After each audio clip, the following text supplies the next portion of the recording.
we realized that we have some problems quite some years ago, and the problem is mainly with a lot of debt, and we have too much debt in our system. Macro, what we use, this macro indebtedness ratio, whatever we use is the non-financial sector debt divided by GDP has been rising all the time. It's now 250%. So we realized that some time ago, and we began to take actions 2 years ago.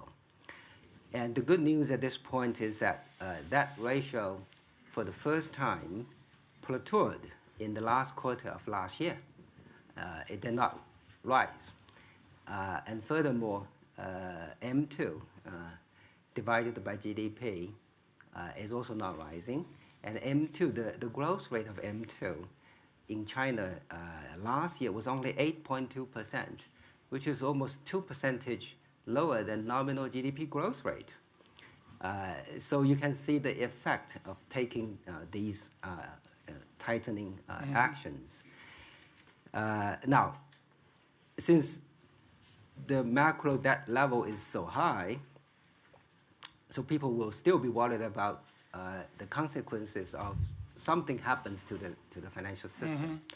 And I can tell you, in the Chinese system, if something bad happens to certain small financial institutions, right, what we will do, and this is a lesson we learned from the US financial crisis, what we will do is that we will move very swiftly to contain that risk, to make sure that whatever panics caused by this small institution does not spread into the entire system quickly.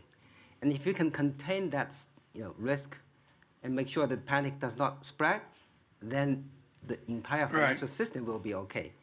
And the way that we move swiftly in China is that I'm almost sure that if something like that happens, the central bank in China will come in immediately. Some of the larger, healthy financial institutions will be brought in to take care of that small institution immediately, so that all these interbank lending does not freeze, right? And the system can still function, right? Now, this is something that the Chinese government always does very well, right? Because our system can function really quickly. But of course, if the larger problem is so big, then even if we can move swiftly, we will not be able to deal with the entire system, the bigger system in the big risk in the system.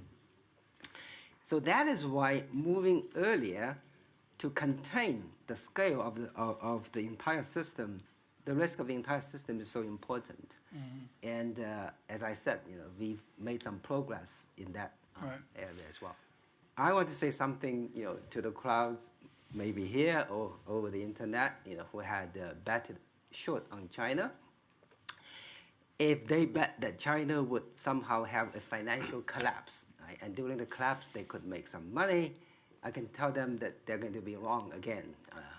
Because the nature of the Chinese system actually prevents a financial crisis a financial collapse from happening.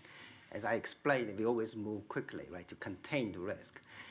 But of course, as the government moves to intervene, there's always a cost. It's not costless, right? The cost could be, more government money spent on things that should not be spent. It could be a slow economic growth in the coming year. It could be a further, unequal income distribution in the society, and so forth.